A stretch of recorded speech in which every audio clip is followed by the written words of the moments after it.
কারণ আমি এখানে আজকে দোকান দিইনি। এতগুলো লোক কেউ বোকা না, এই পাড়ার লোক যারা দোকানদার যারা নেয় তারা কেউ বোকা না। ঘাসে মুখ দিয়ে চালে চলে না, কেউ ভাত খায়, ঘাস খায় না। তার মানে তুমি বলতে চাইছো মনা মুরগি তুমি ইউজ করো না? আমি করি না বলে গলার দাবি দিয়ে এতগুলো কথা শোনাতে পারলাম। যদি করতাম তাহলে এতগুলো জোর গলার কথা দাবি দিয়ে বলতাম না। কারণ আমি ন্যায্য পথে দিলে ন্যায্য খাওয়াই, তাই জন্য আমার জোর গলা আছে। ঠিক আছে, আর প্রশ্ন করলে ভালো করবে, নাহলে করবে না। না এইটা প্রশ্ন করা হলো কেন? কারণ 10 টাকা যখন বিরিয়ানিটা আমরা তোমরা ছাড়ি, না তোমরা দর্শকরা বলে কমেন্ট করে এই জন্যই জানানোর জন্য যাতে ঠিক আছে, সঠিক জিনিসটা। অবশ্যই অবশ্যই তোমরা অবশ্যই। আগে বলা উচিত ছিল সমাধি। এই প্রশ্নটা যদি কেউ করে তোমরা কোনো রিপ্লাই দেবে না, বা কেন অবশ্যই। ওরা করে তোমরা সেটা তোমরা কি ওই একই প্রশ্ন করলে, কেন করলে? না প্রচেষ্টা তোমরা কি অবশ্যই এতদিন করবে। ধরে শুনতে শুনতে আসছো সমাধি এই বিক্রি করে সেই বিক্রি করে, তার তোমরা এই প্রশ্নটা করলে কেন?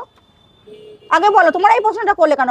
পাবলিক তো করবে, পাবলিকের কাজই ওরকম, তোমরা কেন করবে? পাবলিককে জবাব দেওয়ার জন্য যে জিনিসটা অথেন্টিক, আর যে কম ক্যাপশন দামে ঠিকঠাক দেবে, না ক্যাপশন কিন্তু ভুল দেবে না। না, না, না, ভিডিও না, করে না। আছে করে না, যাও, না, কিন্তু না। ক্যাপশন যেন ঠিকঠাক আমি দেখি।